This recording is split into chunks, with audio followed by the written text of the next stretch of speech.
Good afternoon, Harlem and Harlems of the world. I am Terri Wisdom, and I am your host today on Harlem Network News.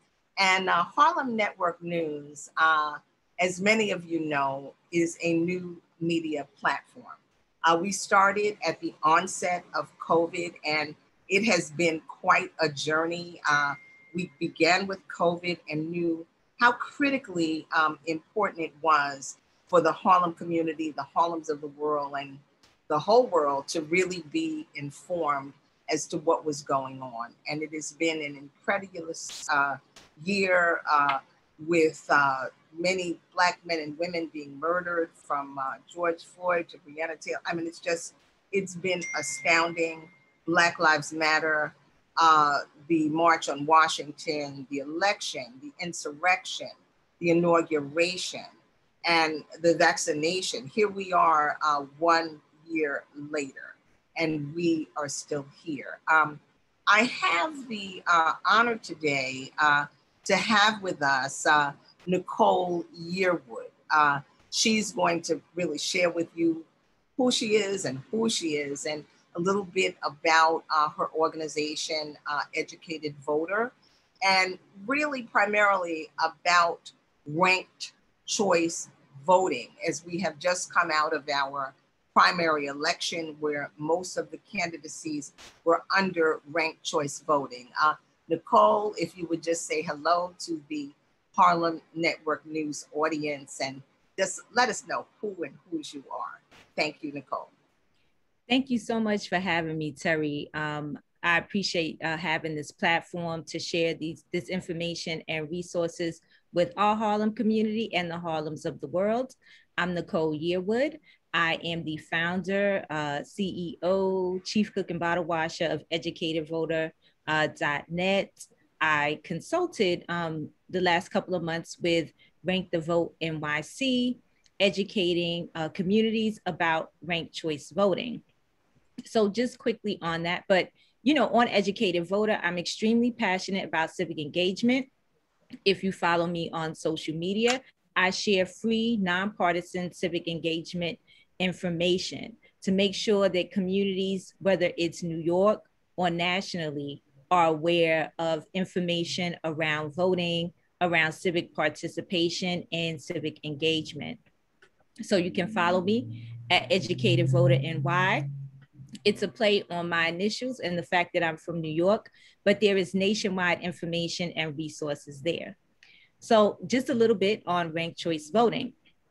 So ranked choice voting is our new election system for local primary and special elections only.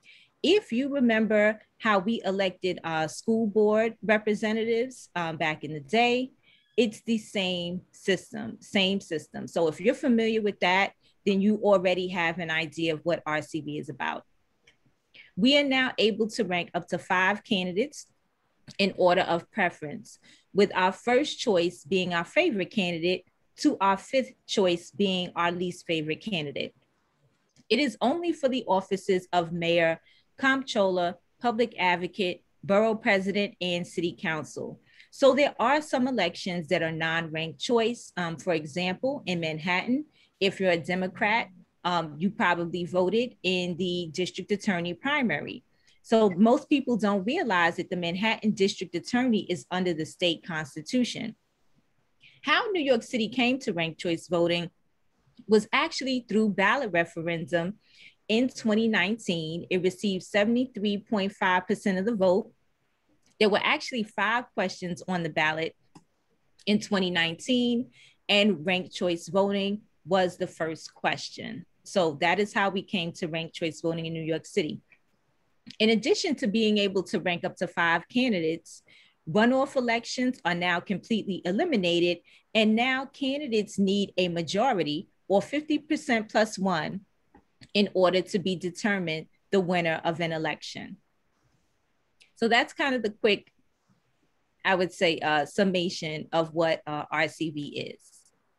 Okay, thank you very much, Nicole, for sharing that. And you did speak about ranked choice voting, and your organization and your relationship to the Ranked Choice Vote NYC. Could Yes, you Rank the Vote NYC. kind of Yes. explore and expound on that a little bit more, just for clarity? For those of you who are joining, I'm Terri Wisdom. This is Harlem Network News. And we have here with us today, Nicole Yearwood, who is with Educator Voter, and she is sharing information about ranked choice voting to assure that we are all clear and understand this process. Thank you. Absolutely. So Rank the Vote NYC is actually an organization that formed to ensure that to advocate for ranked choice voting. And then after it was passed in 2019, they began in earnest to begin educating New Yorkers about the ranked choice voting process. So I'd helped them for the last, I would say about 6 months to educate tens of thousands of New Yorkers. We work with partners to distribute more than 1 million pieces of literature. We did presentations, approximately 600 presentations across the 5 boroughs. We work with entities around the city, elected officials, as well as organizations, our city government. NYC Votes, the Campaign Finance Board, as well as the Board of Elections, to kind of come together to educate New Yorkers around the ranked choice voting system. So that's kind of the relationship and the connection there. Okay, so thank you very much. This is Harlem Network News, and we are speaking with Nicole Yearwood of the Educate the Vote. And as you can see, she's got her signage behind her so that you can actually reach out and get that clear information. We know that ranked choice voting began, there was a voting, I guess, referendum in 2019. Yes. And do you believe that a lot of the people were clear on what they were voting about and were clear on ranked choice voting when it started? And is it, in your opinion, advantageous to New York City, which is a very diverse community, and there are great racial divides here? What are your thoughts on that? Thank you. So I honestly say it still remains to be seen, because we have not seen the rankings run just yet for this election. There's still, the Board of Elections will be releasing preliminary ranked choice voting results this coming Tuesday, but then the final ranked choice voting results will not be released until all of the absentee ballots have been returned and counted. And so the deadline to return absentee ballots is actually Tuesday, this coming Tuesday. Last Tuesday was the postmark date, and then the Board of Elections provides citizens, voters, opportunities to correct those ballots, and the deadline for that is July 9th. So approximately around July 12th, we will be able to see the final results and know the impact of ranked choice voting in New York City. But what I will say is that in the other cities where it is used and states across this country, it has been helpful in electing more people of color, as well as more women, minorities, helping them to get to elected office. So it has been helpful in other places. We will see how it turns out in New York City. And can you repeat the other part of your question, please? Yes, the other part of the question, and I appreciate you giving a projection, and if you could repeat, when will we know that at least some preliminary things in terms of, you know, who's on top with the ranked choice voting? And then the other part of my question really had to do with when ranked choice voting came about in 2019, because I know it was on the ballot. Do you think most New Yorkers were clear as to what happened, paid attention, and actually voted for that? And the organization that came behind ranked choice voting and proposed it, what were their motives, why, and, you know, how has that pushed into where we are today? Thank you. Okay, so I will start there. So Approximately, in looking at some of the election data, I believe off the top of my head, it was around 619,000 New Yorkers that voted on that particular ballot question. So I'm hoping that, the 73.5% who did vote in the affirmative were aware of the implications of ranked choice voting when they actually, check the box to vote yes for it. So that's, one thing I would say. Okay. The reason why there was the effort to push for ranked choice voting, the conversations around RCV actually started in 2009. In 2009, and let me actually go back to what the old system was.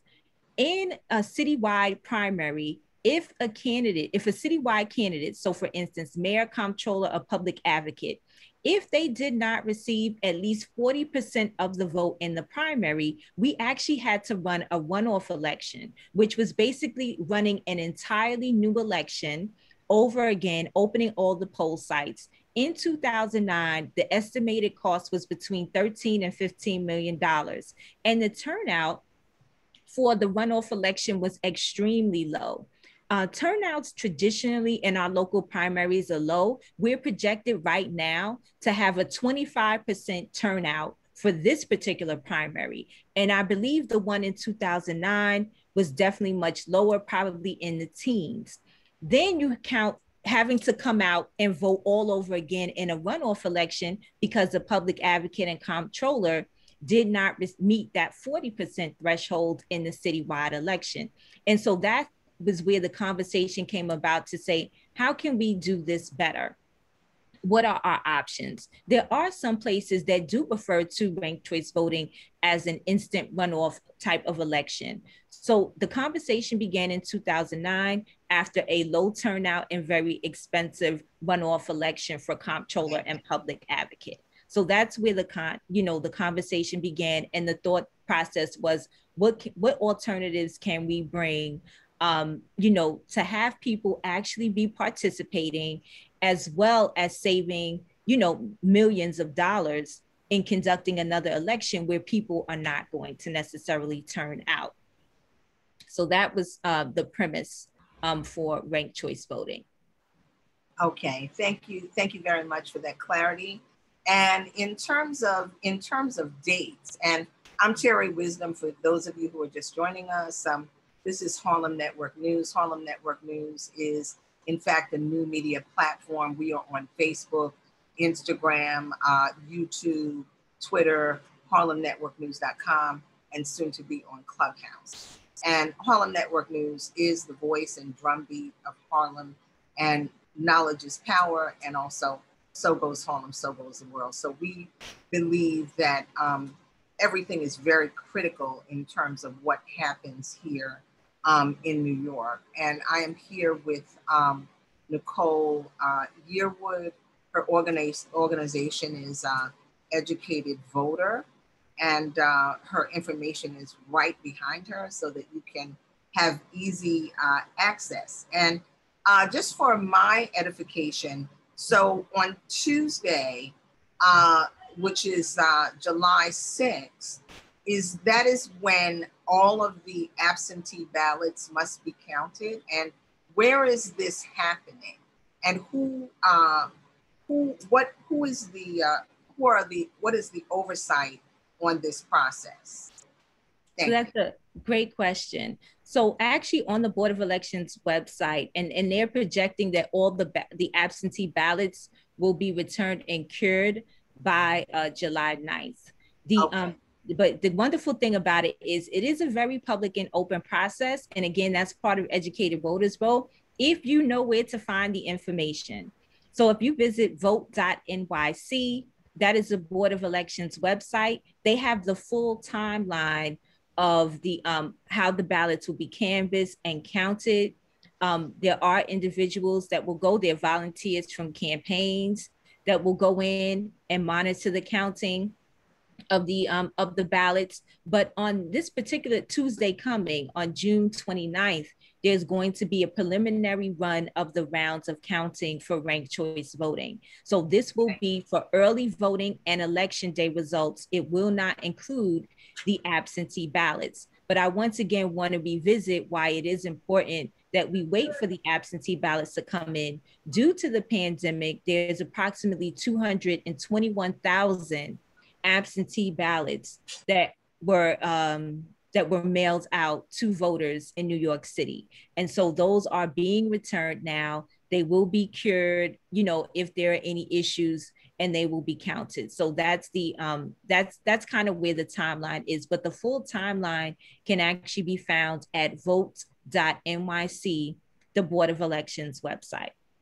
Okay, thank you very much, Nicole, for sharing. And please take note. We're going to make that note in the chat so that people can actually go there, figure it out, and stay on top of this, because this election in New York City is really one of the most vital elections that we have had in years.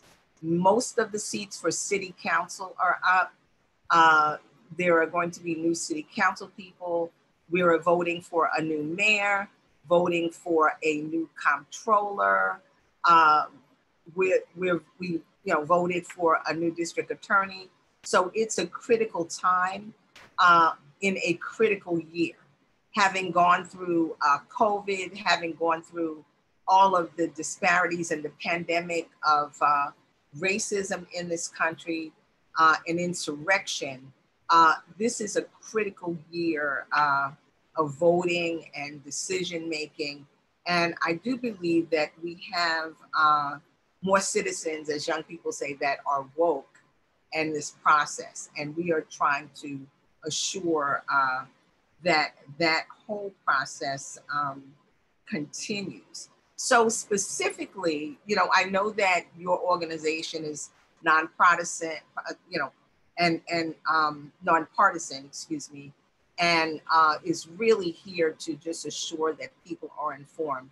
But can you give like a specific example, let's say like for city council, where in a district like District 9, we have, about 12 candidates that we're running. How does it work specifically? We have a candidate that was at the top and got, like, let's say about 20% of the vote. We have a second candidate that received about 19%. We have a third candidate that received about 11%, and then on down about 9%. So how does that work? And are they actually physically counting choice 2 and 3? How does it work in a realistic sense? Because I myself have studied the graph and the bar, but it's still not completely clear to me. So I want us all to be completely clear to what we're dealing with. So that's a great question, Terry. And to be clear, about the process, that's very important that everyone has an understanding of how it works. So what will happen now, as you saw, you said 20%, 19%, 11%, and then there are others going down the line of the 12 candidates. What will now happen? So first of all, on Tuesday, what we will see is a preliminary round of counting. And what the rounds means is that when no candidate has more than 50% or more than 50% of the vote or a majority, we will go to rounds. This is also why it's important that we count the absentee ballots first so that we can see, okay, did someone receive a majority of the first choice votes? Because if someone does receive a majority of the first choice votes, there are no rounds of counting. But the Board of Elections has decided to give us a preliminary view into the rounds of counting. They're going to do that on June 29th and on July 6th. That's going to be the second preliminary show a preliminary round of counting results. What the rounds of counting refer to is that basically what will occur when no candidate has a majority is that the candidate in last place will be eliminated and their vote will go to the next choices on their ballot. And so this is why ranking was very important. This is why I got involved with educating people around ranked choice voting, because I know with 12 candidates in a race, with 13 or 14 candidates that we had running for mayor, the statistical probability of someone actually receiving a majority was going to be very slim. And so 9 times out of 10, we were going to go at least a few rounds before someone reached that threshold. What's going to happen in our election is that basically the person in last place will be eliminated, and then their votes based on the voters will go to those next choices. So for example, if we pick someone, and I'm not looking at the results, I'm not sure who's in last place. Thank you. At the moment. Well, actually, I do have the results handy, so I do know who's in last place. So let me just open that up. Thank you so much. Absolutely, no problem. Yeah, because I think that if we hear it in realistic, terms, it's easier to understand. Thank you. Yes. So in Council District 9, the person in last place is actually the write-in, right? So there were 45 write-ins. That is who will be eliminated first. If the people who wrote in candidates then identified second choices, their votes will go from their write-in candidate to their next choices. So for example, let's say you and I both wrote in some candidates. And then let's say my second choice was Mario Rosser. My vote will go from write-in to Mario Rosser. Let's say you, Terry, also wrote in a candidate and your second choice was Keith Taylor. Your vote would go from write-in then to Keith Taylor. And so this process would continue until we reach the top 2 candidates, even if someone reaches that majority threshold. So they will keep going, eliminating that last candidate, and the vote will then go to their next choices based on the choices of the voters. So that's very important. It's not a random redistribution or automatically going, to the person in the first place, etc. It will be based on the voters' second and third, fourth, etc. choices, their next choices. Okay, thank you. That does clarify a lot, and it gives us a bit of a bird's eye view of what is going to happen. But if you didn't choose a second, let's say you only voted for one person, then there's nothing to move up. Is that true? That is absolutely true. And your vote, what we say in ranked choice voting and rank the vote, we say that your ballot will be exhausted. The Board of Elections, and we know this because there have been 4 special elections this year under the RCV system, their vote will be deemed inactive. Okay. Yes. So I think that education is the key, and we appreciate the fact that that's where you are, and we are after the fact now. But I'm not sure that that everyone actually understood that if they didn't make a second choice, and we're going up the ladder of ranked choice voting, that their vote is in fact exhausted, if you will, which means their vote goes no further and it's done. Is that correct? That is correct. But what I also say, and again, that's why I decided to get involved with educating people around RCV so that they were aware of this, encouraging them to rank, but that they was aware of this aspect. And the other thing though about it is that making sure people understood that if their first choice candidate keeps their vote as long as they stay in the race. So for instance, we see Bill Perkins is currently in the lead. Your vote is going to stay with Bill Perkins as long as Bill Perkins stays in the race. So if he ends up winning, that means your vote will never go to a second, third, fourth, or fifth choice. So I always made sure to emphasize that having additional choices never hurt your first candidate or your favorite candidate. It was just a backup if your candidate was eliminated. Okay, so and that's making sure your vote stayed in play in the additional rounds of counting. Okay, so thank you for that clarity. So For me, Terri Wisdom at Harlem Network News, what I am understanding is that having made additional choices could assist in getting a candidate of preference for a voter. If it wasn't their first choice, then having a second choice and it moving up the ladder could assist. Now, in the mathematics, because I mean, personally, this appears to be a pretty complex system. And it also appears, maybe because it's the first time, it's even more complex. So once we, get through the process, we're educated, it'll be more of a normal situation, and we can actually see, okay, how is this valuable, or how was it not valuable? But in an instance, and we're using District 9 because it's a very good example, because we have so many candidates and how the votes are all deemed out. But let's say we have a Bill Perkins at the top with a 20%. We have a second candidate that has about a 19%. We have a third candidate that in an Athena Moore that has like about 11%. When all the ballots are brought in and counted, and when everything is ranked, and because you still got to get 41%, is that true? Or, I'm sorry, 51%, 50 plus 1%. Could in fact the second or the third candidate move up to the top based on the seconds? Or that's the complexity. This is a clear math problem. So if you would give us the mathematical solution of what is in fact possible.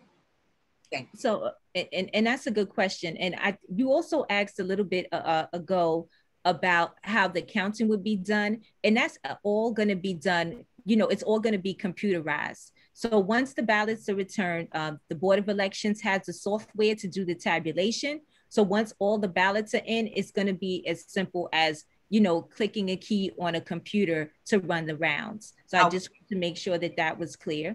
Yes, thank you very much. This is Harlem Network News, and we have the honor and privilege to have Nicole Yearwood here with us today. And she's really, giving us an extended class, if you will, in ranked choice voting. So continue, because that was a question. I had a vision of thousands of people sitting there with pieces of paper and, trying to decipher what was happening.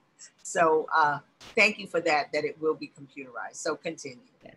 Okay. So, we're looking at the percentages. So we're still dealing with 100%.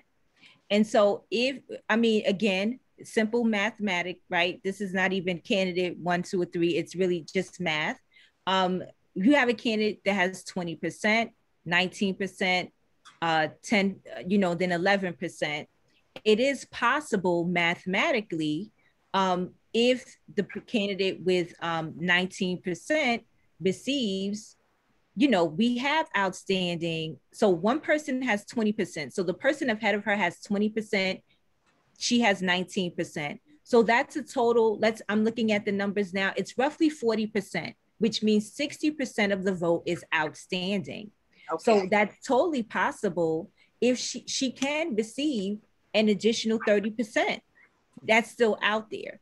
Looking at the person with 11%, the third place candidate, she would have to also, so all total, you have 20%, 19%, so that's roughly 40. So you have 51%. So when you count 1, 2, 3, you're looking at, okay, the people above the third place person, they have 40%. So she cannot access those votes ahead of her, but the third place person could possibly be the second choice of the people underneath her. Or she could be the second choice or the third choice, because see, we're going to be going rounds and rounds and rounds. So she could be second, third, fourth, or fifth choice of the other candidates underneath her. It's possible. How plausible it is a different question, but mathematically possible, yes. Mm-hmm. Okay, so I'm Terri Wisdom. This is Harlem Network News, and we are doing a deep dive and dissecting ranked choice voting. And our teacher for today is Nicole Yearwood, and you're doing a great job. Thank you very much. So when you said rounds and rounds and rounds of the ranked choice voting, if we get to 2 candidates, what happens when we get to 2 candidates and neither one of those candidates has the 51%? What happens? How does that go? Or if we have 3 candidates and everybody had 33% after we do the rounds and the seconds, how does that work out? So you would always go to the top 2. So that third person, their votes would then be redistributed based on the next choices on the ballot. So you'll always go to the top 2. And in any case, even if someone does not have a majority, it will be the person with the most votes who will be declared the winner. Okay, so it'll be the person with the most votes that will be the winner. So after the rounds and rounds, you can only end up with 2. And the person with the most votes, like, even if they don't have the 51%. Well, it's the 50% plus 1. 50% plus 1. It'll be the person with the most votes. Yes. Okay.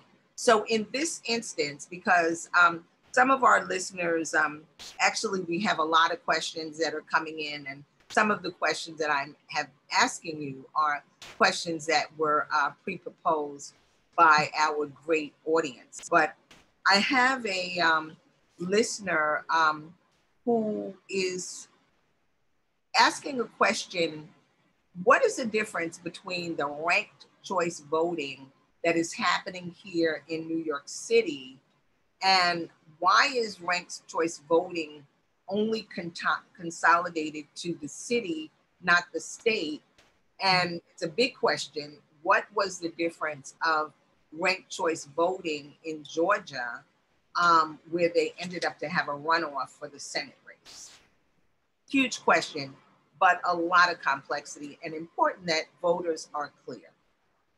So what happened in Georgia was their system is different. I have to admit, I'm not as familiar with their system as I am with ours, but they still ended up, I guess they probably have a runoff system and not a ranked choice voting system, because they did run an additional election in January after they ran the election in November with the top 2 candidates, which is actually what would happen in our traditional runoff system. If no citywide candidate received 40% of the vote, the top 2 candidates would then have gone to a runoff a few weeks later. So that's what would have happened. And what was the second piece, or probably the first piece? Yeah, I think it's all connected, because you did answer the question that there's a different system in Georgia. And thank you for the transparency. You're not exactly clear, but you're clear on what's happening here in New York City. And then I remember. Yeah. And you were asking why it's the city and not the state. So when we talked about that ballot referendum, it was only a change to the New York City charter. It was not a change to our state constitution. So you have different offices like the district attorney that falls under the state constitution and not under the city charter. So that's one thing that's important to remember. It was proposed and put on the ballot by the New York City Charter Revision Commission, and will therefore only impact our 5 municipal offices. Okay, thank you so much for that clarity. And this goes into a next question. We do have one of our regulars on this show, and that is Reverend Rhonda McLean-Moore Akankin, who is an interfaith minister here in Harlem. And she is asking the question in terms of the district attorney. Is this under the same umbrella? Are you educating people about the district attorney race? We know that currently Alvin Bragg is at the top, and I'm not sure about the exact number of votes in which he leads, but what is happening in that race? What has to happen to ratify the district attorney? And I trust, even though it's not ranked force voting, it still is under the New York Board of Elections. What has to happen? So what's happening with that election is actually almost the same thing that's happening with all the other elections. They are waiting for the absentee ballots to come in. Right now, Alvin Bragg is in the lead. I believe Tally Weinstein is in second place. Mm-hmm. The number of votes between the two are significantly less than the number of outstanding absentee ballots for the borough of Manhattan. So in order to certify that particular election, they need to wait for those ballots to come in before they officially call it for the candidate. Okay, so that is clarity. So the votes that are being counted, and this is Harlem Network News. I'm Terri Wisdom, and I'm your host for today. And I'm really here to assure that Harlem and the Harlems of the world are informed. That's what we're here to do. So for clarity's sake, this is all under the Board of Elections, City Board of Elections, State Board of Elections. Are votes for a district attorney being sorted out in the same place, or is there a separation of, city and state? How is this happening? Thank you. So they're all being taken care of and managed through the New York City Board of Elections. Okay, so that gives us a clear picture. And with the district attorney race, because we're not dealing with ranked choice voting, when do we expect to ratify a candidate in the district attorney race? Thank you. Perfect. So more than likely, it will happen at the same time that the other elections are happening, because really the delay is tied to the number of absentee ballots that are outstanding. The delay in certifying the election is not so much tied to the fact that we have to go rounds or do ranked choice voting. And so I keep coming back to that. So for instance, if we think about just the 2020 presidential election and the fact that we had to wait a couple of days because of the margin of victory, the margins separating the two candidates in several states, really, it was smaller than the number of ballots that were outstanding in terms of the mail-in ballots. It's the same premise. So it's not tied to ranked choice voting. It's more so tied to the volume of ballots that are outstanding. And that's really due to the pandemic, COVID. We have, and I pulled this up, we have, again, approximately 221,000 ballots that are outstanding across the city. And I can actually give you the number for Manhattan. There are, for Manhattan Democrats, there were 59,506 absentee ballots distributed. So far, 39,192 have been returned. And again, going to the results, the difference between Alvin Bragg and Tally Farhadian Weinstein is less than 10,000 votes. Wow. So that's why they have to wait for those absentee ballots to count those. And again, the process is, so absentee ballots can be returned and postmarked as late as election day. You can either mail in an absentee ballot on election day, or it can be delivered to a poll site. So now the Board of Elections is waiting for all of those to be returned. They have been updating the number of ballots they have received on a daily basis since the 23rd. And that's why I'm able to look at the website and tell you that 39,000 have been returned in Manhattan so far. There are approximately 60,000 that were sent out. So the deadline for all the ballots to be returned is coming Tuesday, the 29th. Then after the 29th, and if you're familiar with the absentee ballot process, I am. My father votes absentee. Okay. There are 2 envelopes and the ballot. So you fill out the ballot, You place the ballot in an inner envelope, and you must sign and date that inner envelope. And then you place it in an outer envelope. You have to make sure when the Board of Elections opens it from the outer envelope, they're going to look for the signature, dating, etc.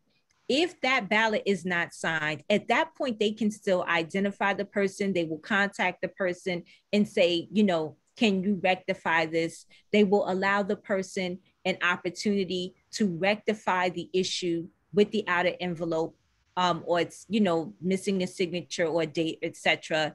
And then they will include the ballot in a pile. So when we say ballot curing, and I also want to clarify that as well, no one can know who you voted for. Our votes are by secret ballot. So it's not an actual curing of the ballot itself, but just if you miss something on the outer envelope, etc., they don't want to invalidate your ballot for something, you know, that's silly. So they give you an opportunity to then fix it. And of course, there were people who advocated for voters to have that opportunity to fix and repair those kind of little mistakes and errors that we can all make when submitting an absentee ballot.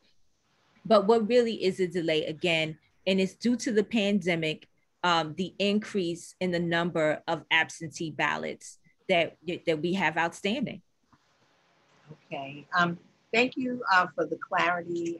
This has indeed been great. And, you know, we unfortunately did not have you on ahead of the election, but we were doing a lot to assure that people understood what was going on, and, you know, made sure particularly that they understood that the candidacy for the district attorney was not a ranked choice vote. So that's a big hurdle to get over. And also we, you know, tried to have our listening audience understand that making second choices could also be of great assistance, okay? Now, what about the mayoral election? Because obviously that is critical to New York City. That is under the ranked choice voting. What do the numbers and turnout look like for that? And where are we in that election in terms of the spread and just the moving up the ladder? So between early voting and election day, there were 799,000, almost 800,000 ballots cast in that race. Then again, we have 221,000 absentee ballots that are outstanding. So they have to look at those. Currently, there's about 9% gap between the first place candidate, Eric Adams, and the person in second place, Maya Wiley. Okay. He has 31.66%. She has 22.22%. Mm-hmm. Looks like about 100,000 votes. Wait, let me look. Let me see how many. No, I'm sorry. About 80,000 votes separating the two of them. Again, we have 220,000 votes outstanding, absentee ballots outstanding. Okay, thank you very much. We have another question. We're going to be wrapping up soon, but I thank you for taking the time on this Sunday and at a short notice. We appreciate you greatly, and it's certainly a symbol of your commitment to assure that our community is informed. We have Lisa from the Lower East Side, and she's asking, is there a telephone number to reach your organization? And because she's very concerned that there are many people who don't have broadband, or if they do, they're not sure, you know, how to really go through the process and actually get on your website or your Facebook. So we're always concerned for our seniors and, you know, just for anybody, is there a direct number where they can receive information? And this goes for the Vote NYC as well. Okay. Hold on one second. We can pull up. So the Board of Elections web phone number, and you said they're in the Lower East Side? Yes, yes. Okay. So what I can do is the Manhattan Board of Elections office, that phone number is 212-886-2100.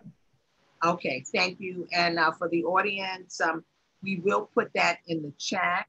And that is the Manhattan Board of Elections? Is that what? Yes. Okay, great. Okay, so we will put that in the chat. And if they're calling from outside of Manhattan, they can call 866-868-3692. Okay, okay. So if they're calling from outside of Manhattan, that is what they can do. That is where they can call.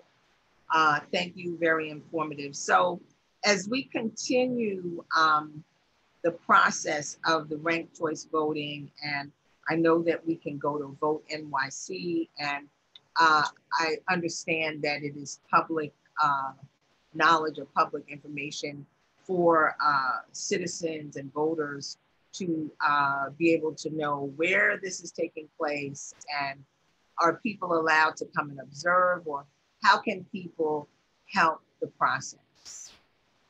So I'm not exactly 100% sure on, if people can just show up and, and volunteer to oversee the process. But I do know that individual candidates were seeking volunteers to come in and oversee that process on their behalf. So I'm aware of candidates doing it. I would suggest contacting the Board of Elections directly if they're interested and they're not affiliated with any candidate.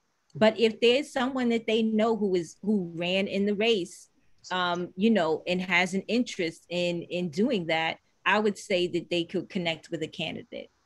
Okay, thank you very much. I'm Terri Wisdom, and this has indeed been quite a great education.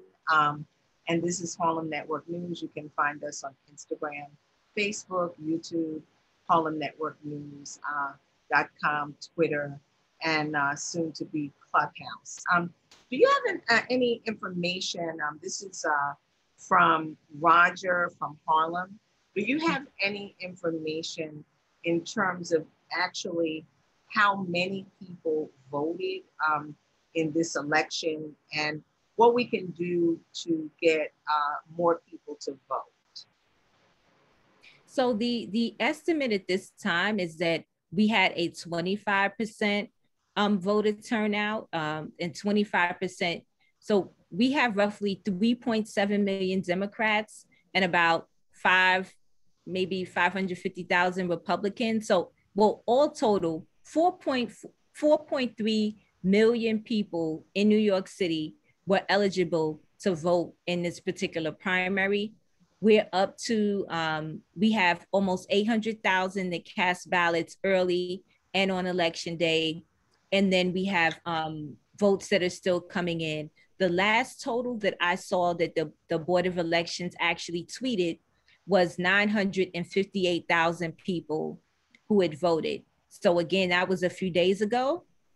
They still have to reconcile the absentee ballots. So the official numbers aren't necessarily in yet. We do have some general numbers. And so the general estimate is that it's a 25% turnout, which is an increase from previous local primaries, but still, of course, only 25% of eligible voters. I wish I had the answer to the problem of turnout in New York City. I think, that's the $64,000 question, as they used to say.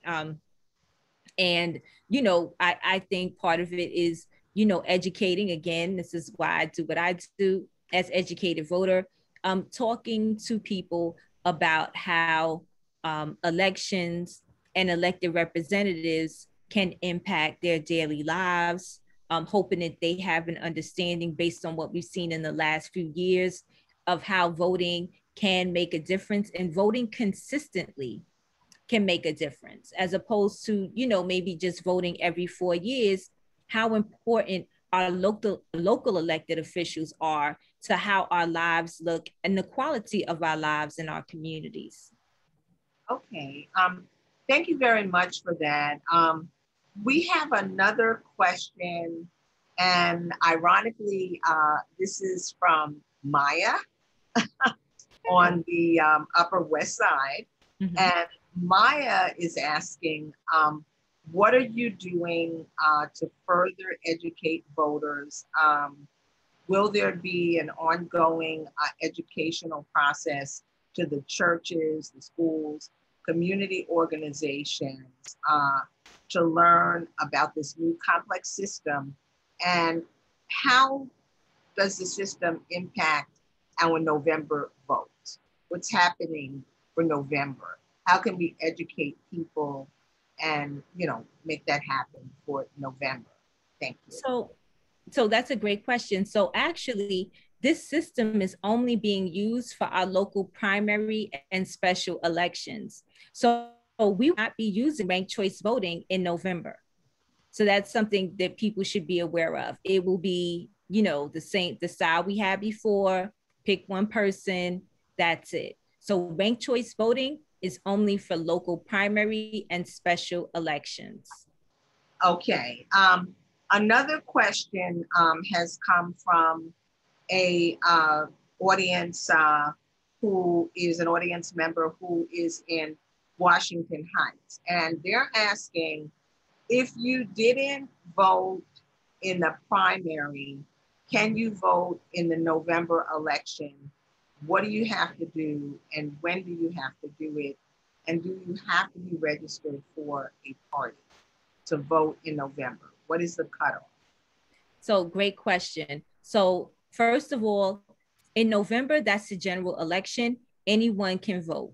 Only in a primary do you need to be registered in a party. So for example, if you want to vote in the Democratic primary that just passed, you had to be a registered Democrat in order to do that. There was also a Republican primary. Only Republicans can vote in the Republican primary, etc. So yes, for primaries, you must be a registered member of that political party to participate. In special elections and in the general election, you do not need to be registered in a political party. The deadline to register to vote is usually 25 days before the election. I usually safely say just let's say 30 days, but the law, I believe, does say that it's 25 days before an election. So I don't know the date of the November general election, but it is usually the first Tuesday. You can count 25 days before that. And then then the deadline. So for instance, now the deadline to in time for the June primary that just passed, the deadline to register in a party was actually Valentine's Day. So again, not knowing those dates in my head, it was much further back than the 25 days to register. So May 28th was the deadline to register, period. Valentine's Day was the deadline to change your political party. So if you were already registered and wanted to change your party, that deadline was February 14th. So you can register. If you haven't been registered in the past, you can simply register, make sure you check off a primary, a party before. Okay, so for clarity, and this is Harlem Network News, I'm Terri Wisdom. And a lot of this is complex to the layman voter. And obviously, as complex as it is, it's vital to what is going to govern us. And, you know, just making the connection, what governs us really does trickle down to our daily lives, the kind of healthcare we're going to get, the kinds of services that are going to come to our community. And all of those things have been the educational process for our children. And I do believe that COVID has really, really magnified the reality of what happens when you don't have those services. And, you know, obviously in the presidential election, the slogan was vote like your life depends upon it. Well, that is a factor for all of the elections, because your life and your livelihood do depend upon it directly. So for clarity, anyone who still wants to vote, though they did not vote in the primary, can vote. And there is a cutoff date, which I'm sure is on the Board of Elections site, but we're going to make sure that you get that. And is your organization doing a big push at this time to get people registered to vote? And let's say, do you have to register for a party for this coming election in November? And if you're not a registered Democrat, can you still vote for a Democratic candidate in the coming election for mayor, for city council? Can you still vote? How does that go? Thank you. Yes. So anyone can vote in a special election and a general election. You don't need to be registered in a party. You can go in and you can pick whoever you want. So if you want to vote for the Democrat in the general election, you don't have to be a registered Democrat. So you can just go in and vote. In special elections and in the general, anyone can go in and vote for whomever. Okay, thank you very much. We have Shoshana from Harlem, and Shoshana is asking, because you mentioned something about the savings. Did ranked choice voting come about as a means of saving money on runoffs, or helping or hindering the minority vote? So I'm gonna go with the former, that it was twofold, right? It was to save money because people were not turning out in the runoff elections, right? So runoffs in essence were not effective because people were not coming back out to vote a few weeks later. They just weren't doing that again. So it was like, how do we create a system where we can actually have people having a say? That's not the run, you know what I mean? Because people were not coming out to vote in the runoffs. And again, poll sites were reopened, staff was hired, as if we were running an entire election over again. Okay. The entire thing. So it was a combination of actually not having the turnout for those runoffs. I think that if runoffs were working, we probably would have stayed with them. Okay. But they were very low turnout, and even lower turnout than the actual primaries themselves, which were already, as I stated earlier, we have turnout in the teens. Wow. Percentages. Okay. So thank you very much. Where are you now with your organization, Educate the Vote? What is your mission at this point, now that the primary is over? And who is your organization working with, or who's working to assure that we get more of a voter turnout in New York City? And once again, the key is education, education, education. It is our theory here at Harlem Network News that it's important. Knowledge is power. A lot of the residents of New York City are overwhelmed with just living, taking care of their children, finding work, because there's so much disparity. And so how do we make that happen in a city that is, straddled with that? And some people are disillusioned, where they feel like, well, it doesn't matter anyway. Nothing's gonna happen. So what do we do about that? How do we fix that? How do we fix this system? Thank you. Big question. Right. I mean, again, $64,000 question. I wish I had the answer to, but I will say that organizations, that I'm a member of, such as the NAACP, organizations, fraternities and sororities, other fraternal type of organizations will be working to continue. Entities, like the Urban League, we're going to continue the work. We didn't start with this election, and we won't stop. We're hoping that as people are watching the different impacts of, the elected officials who we have in office. So for example, recently there have been changes to the child tax credit on a federal level. So just kind of having an understanding that electing people with the political will to help us, is really, what we need to do. And so again, I'm always looking for examples. And someone asked me recently, they said, how do you talk to people?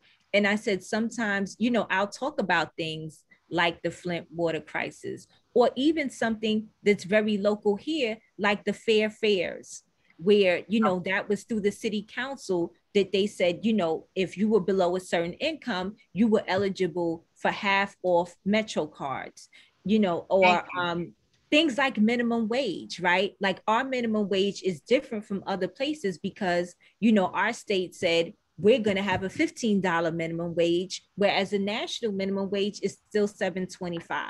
Having people understand that took legislation, our state legislatures and even our local city council, who is our legislative body here in New York, they can pass different laws that protect us and provide for us on a local level that we may not even have as a protection on a federal level.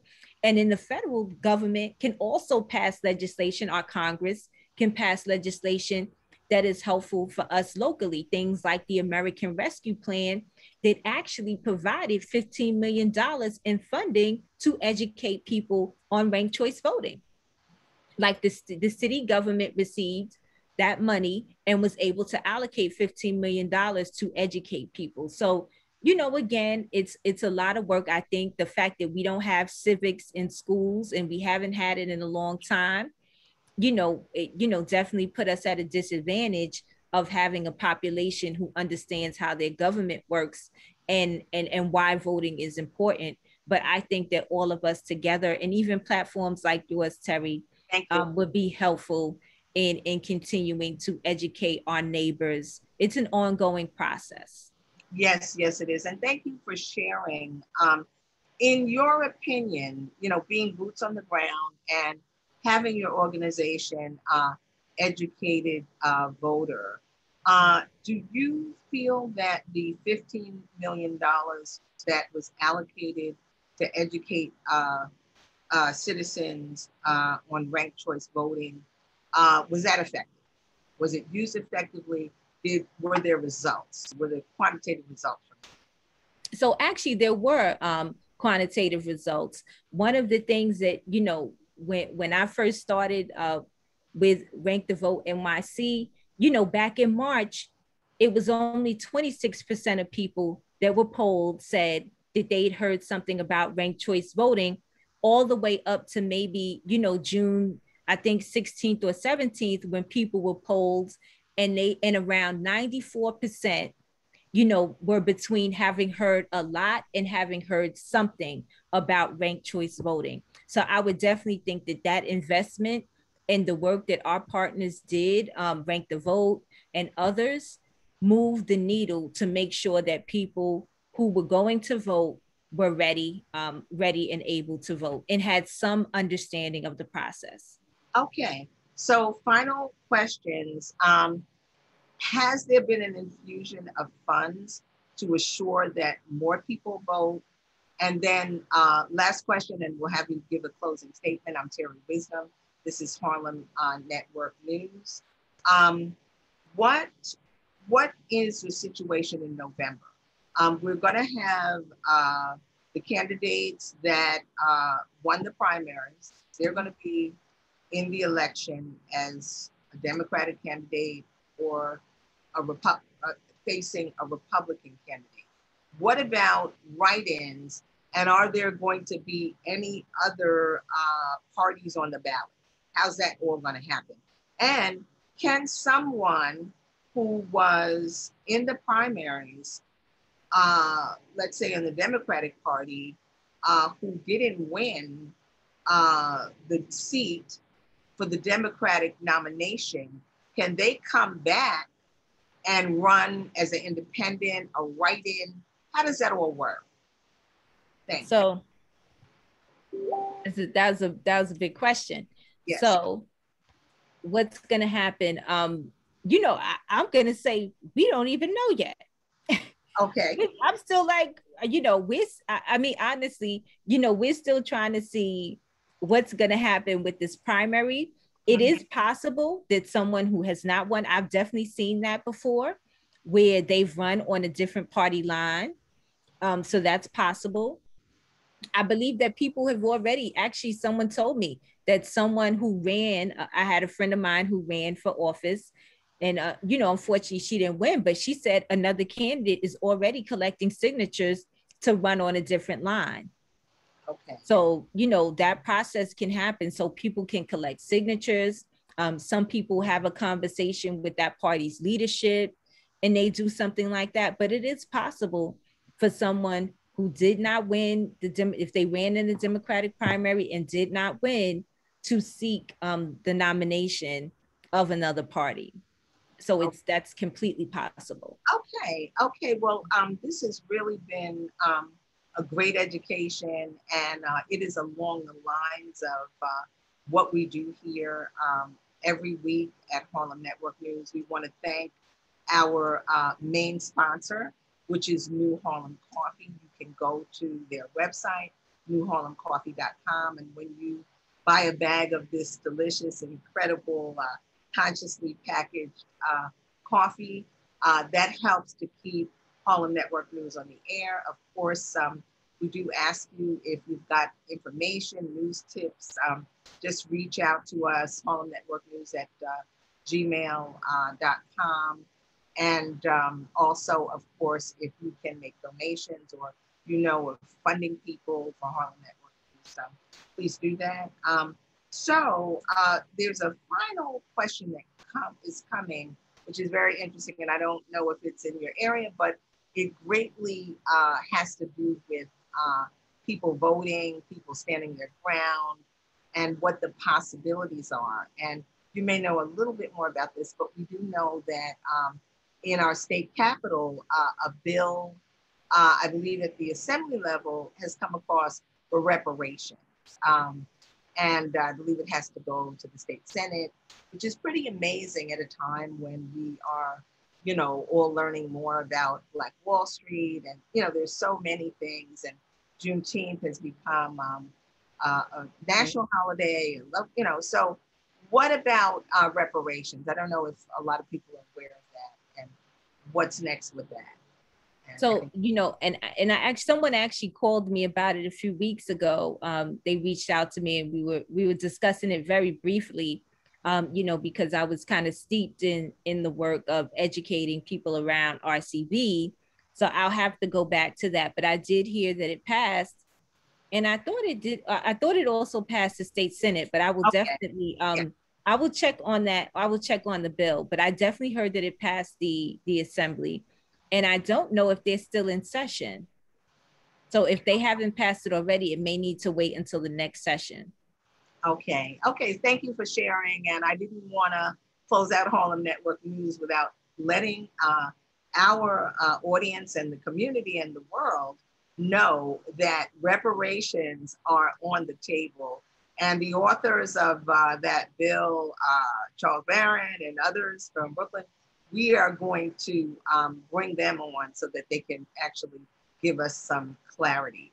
So thank you so much. This has really been informative. We've really all got to do our homework. We've got to stay vigilant. We've got to stay woke. That's the time that we live in. So Nicole Yearwood of educatethevote.net, if you would give a closing statement, and also aside from your website and everything posted behind you, how our audience can reach you. Thank you. So, you know, I always tell people, you know, if you find this kind of information useful, if you're following, you know, Terri's page, my page, please like, but share. Please share this information, because you'll be surprised. This is also a way to reach a lot of people and to help to educate them on the process. I want people to know this information. A lot of it that we share today is publicly available on websites. I work with NYC Votes. They just created a new website, voting.nyc. So that's voting.nyc with voting information. You can sign up to receive text alerts that will, you can get a text message now to remind you to vote, to remind you to register, to remind you to request your absentee ballot. This particular cycle, I even received a text message with links to information on ranked choice voting. Okay. So it's with technology, it is now easier than ever for us to get the information. It's just important. What I find is that we don't always know where to look. And so my website, can definitely be a resource. I can share my email address, because I'll be honest, that is the best way to contact me. Okay. Which is info@educatedvoter.net. That is also, again, on my website. It's on all of my social media. I'm most active on Instagram and Facebook. There we have presentations, conversations like this. I'll be sure to share this information. Thank you so much. About civics as well, and also working on maybe uploading videos to a YouTube channel so that it can be a one-stop shop. People can speed up the video. They don't have to watch the whole thing, for the duration. They can accelerate the speed. So maybe it takes half the time, but they can get the information really quickly.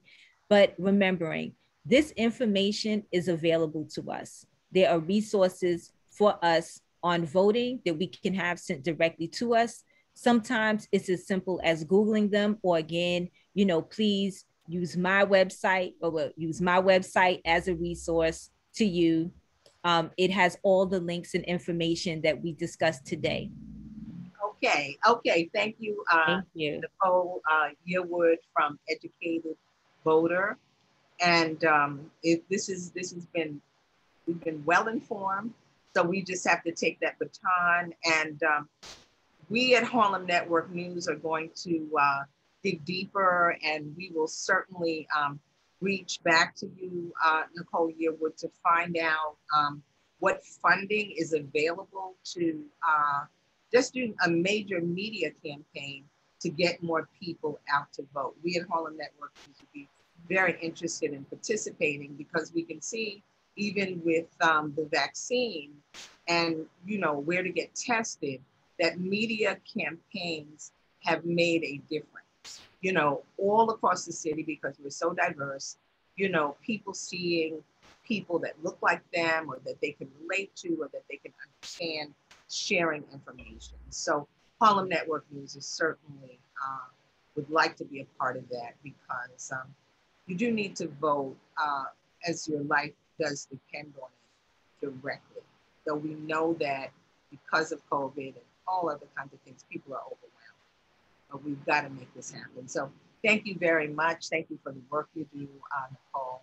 And thank you for taking the time to talk to our Harlem Network audience. And, for those, and this will be up. This will be up for a while on our Facebook. It'll be up on our YouTube.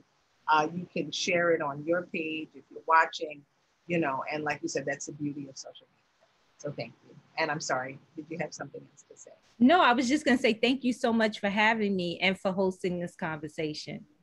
Okay. So the beginning of a great relationship. Harlem Network News, and I'm Terri Wisdom. And have a great day, and donate to Harlem Network News. You can go to harlemnetworknews.com.